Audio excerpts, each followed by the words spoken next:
71-এর চেতনার ব্যবসা করতে করতে শেখ হাসিনা শেষ পর্যন্ত দিল্লিতে আশ্রয় নিয়েছে। তিনি বাংলাদেশকে করদ রাজ্যে পরিণত করতে চেয়েছিলেন, আল্লাহ রাব্বুল আলামিন তাকে ওখানেই আশ্রয় দিয়েছেন। আমরা বলে থাকি শেখ হাসিনা এবং আওয়ামী লীগের রাজনৈতিক মৃত্যু হয়েছে ঢাকায়, দাফন হয়েছে দিল্লিতে, আশা করি তাদের পরিসমাপ্তিও ওখানেই হবে।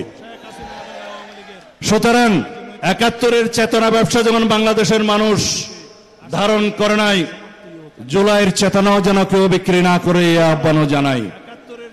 আমরা সবাই জুলাই যোদ্ধা। বাংলাদেশের সকল মানুষ ফ্যাসিবাদের বিরুদ্ধে রুখে দাঁড়িয়েছিল বলেই গণতান্ত্রিক আন্দোলন হয়েছে, গণ অভ্যুত্থান হয়েছে।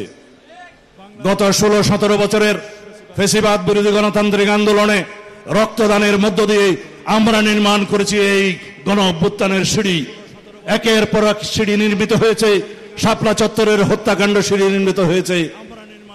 সেই জন্য আমরা বলি যে এই রক্তের সোপান একদিনেও তৈরি হয়নি, এই রক্তের সোপান এককভাবেও তৈরি হয় নাই, এই রক্তের সোপান নির্মাণ হয়েছে ফ্যাসিবাদ বিরোধী গণতান্ত্রিক আন্দোলনের লড়াই সংগ্রামের মধ্য দিয়ে।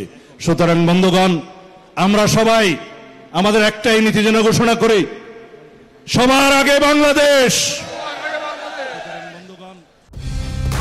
কালার এক্সপার্ট, জর্জ স্যাপ এবং মাইল্ড অন হ্যান্ডস টেকনোলজি সমৃদ্ধ অরিক্স ক্রিস্টাল ওয়াশ আপনার লন্ড্রি এক্সপার্ট।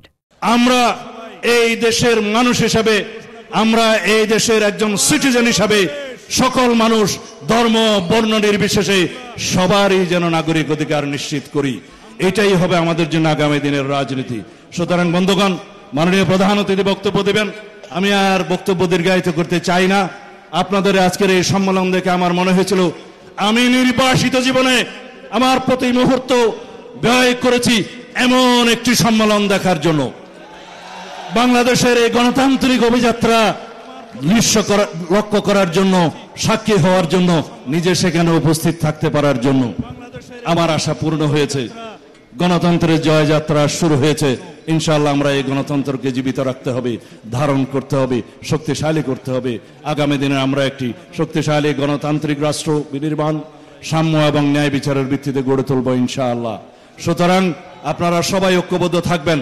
আমাদের বিরুদ্ধে ষড়যন্ত্র হতে পারে, রাজনীতিতে বিভিন্ন রকমের শক্তি আমাদের বিরুদ্ধে ষড়যন্ত্র করতে পারে, বাংলাদেশের গণতন্ত্র যাতে কার্যকর না হয় সেজন্য বহু রকমের ষড়যন্ত্র হতে পারে। যদি আমরা ঐক্যবদ্ধ থাকি, ইনশাআল্লাহ কোন ষড়যন্ত্র বাংলাদেশে সফল হবে না। আমি এই বলে বিদায় নিচ্ছি। আগামী দিনের আমরা আজকে থেকে সবাই সকলকে মাঠে যেয়ে ধানের শীষের পক্ষে ভোট কামনা করার জন্য অনুরোধ করছি।